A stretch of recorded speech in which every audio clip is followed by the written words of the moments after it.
My dear students, good morning. आज हम 10th class के ग्रामर की जो हमारी सीरीज चल रही है उसमें नेक्स्ट टॉपिक क्लोज को डिस्कस करेंगे। क्लोज हमारे आरबीएससी के पैटर्न में 2 नंबर का पूछा जाता है। क्लोज को सबसे पहले समझते हैं कि होता क्या है। क्लोज की डेफिनेशन है a group of word that includes a subject and a verb. शब्दों का ऐसा समूह जिसमें एक सब्जेक्ट और एक वर्ब अलग अलग से जो किसी बड़े सेंटेंस का हिस्सा बनाते हैं, अर्थात a close is usually only part of a sentence. Close सामान्यतः एक सेंटेंस का, एक वाक्य का हिस्सा होता है। हिंदी में समझे तो कर्ता और क्रिया युक्त वाक्यांश या जिसे हम उपवाक्य भी कहते हैं, इसे इंग्लिश में क्लोज के नाम से या ग्रामर टर्म में क्लोज के नाम से जानते हैं। नीचे एक सेंटेंस लिखा है, इस सेंटेंस के माध्यम से हम क्लोज को समझने का प्रयास करते हैं। सेंटेंस है I called her but she gave no answer. I called her,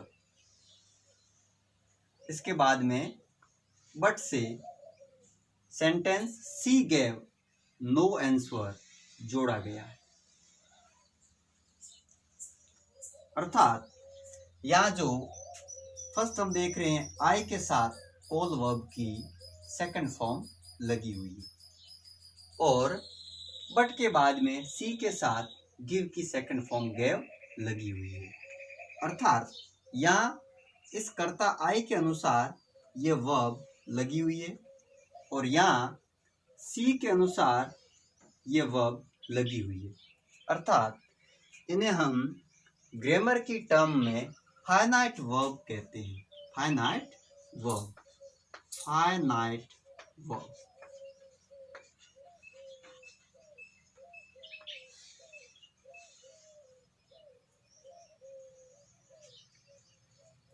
I called her but she gave no answer।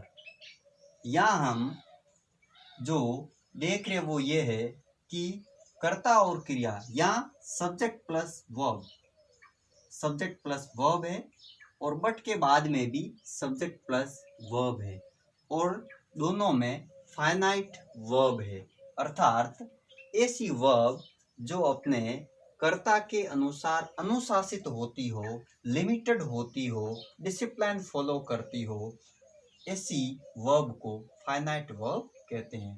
तो यहाँ subject plus finite verb, subject plus अर्थात a subject and a verb के यहाँ दो जो जोड़े हमें दिख रहे हैं और एक सेंटेंस का हिस्सा है, तो ये यहाँ हम 2 क्लोज कंसीडर करेंगे। अर्थात हमें कोई पूछे कि इस सेंटेंस में कितने क्लोज है, तो इस सेंटेंस में 2 क्लोज है।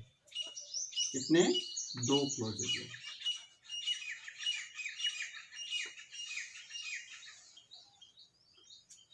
I called, सब्जेक्ट वर्ब, ये सब्जेक्ट है,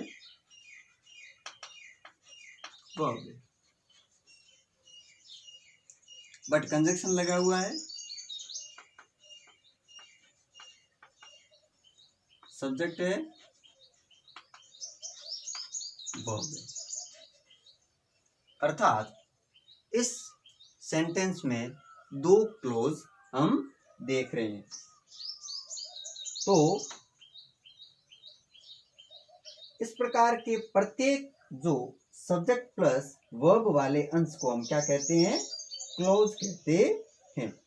और तो क्लोज शब्दों के उस समूह को कहते हैं जो किसी वाक्य का अंश, पार्ट हो और जिसमें एक सब्जेक्ट और एक फाइनाइट वर्ब हो, एक सब्जेक्ट और एक फाइनाइट वर्ब हो। तो sentence I called her but she gave no answer का जो वाक्य है वो आई कॉल्ड हर तथा शी गेव नो आंसर में एक एक सब्जेक्ट और एक एक फाइनाइट वर्ब है। अर्थात ये कितने क्लोज हो गए? 2 क्लोज हो गए। तो हमने ये समझा कि a group of words that includes a subject and a verb, a subject and a verb, a subject and a verb, और ये दोनों कंजंक्शन बट से जुड़े हुए हैं और दोनों में अलग अलग एक एक फाइनाइट वर्ब यूज हो रही है और इनका अपना सब्जेक्ट है। तो ये इस प्रकार से 2 क्लोज हो गए। क्लोज के पूरे रूप कितने प्रकार के क्लोज होते हैं और फाइनाइट वर्ब को हम अलग से एक एक इसका वीडियो बनाएंगे। बोर्ड पे जो चीज़ लिखी हुई है उसे आप नोट कर दें, लिख लें, फिर हम आगे इसके बारे में डिस्कस करते हैं।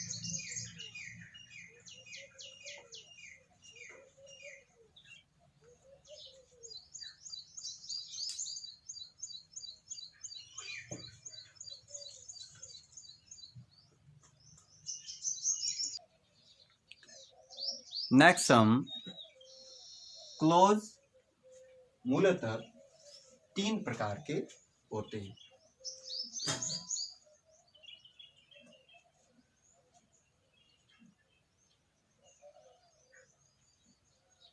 मेन क्लोज या इसे प्रिंसिपल क्लोज या इंडिपेंडेंट क्लोज के नाम से भी जानते हैं। मेन क्लोज, प्रिंसिपल क्लोज या इंडिपेंडेंट क्लोज तीनों अपने नाम से ये बता रहे हैं कि ये किसी पर निर्भर नहीं रहते हैं।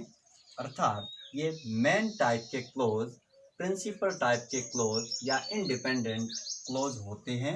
ये किसी पे निर्भर नहीं रहने वाले वाक्यांश या वाक्य के हिस्से होते हैं। सेकंड पर है सबऑर्डिनेट क्लोज या डिपेंडेंट क्लोज। नाम से ही ये वर्ड बता रहे हैं कि ये सबऑर्डिनेट होते हैं या डिपेंडेंट होते हैं।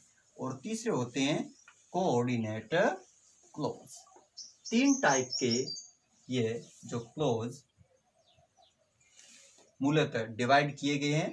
हम इन्हें 1 बाय 1 करके विभिन्न प्रकार के सेंटेंसेस के माध्यम से इन्हें समझने का प्रयास करेंगे। तो इन्हें आप लिख लें, नोट कर लें, फिर हम जो हमारा मेन क्लोज या प्रिंसिपल क्लोज है उसके हम एग्जाम्पल के थ्रू हम इन्हें समझने का प्रयास करते हैं।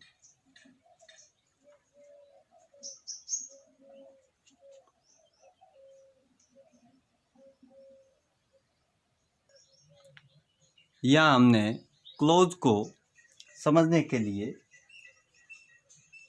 सबसे पहले मेन क्लोज की एग्जाम्पल हम डिस्कस करेंगे।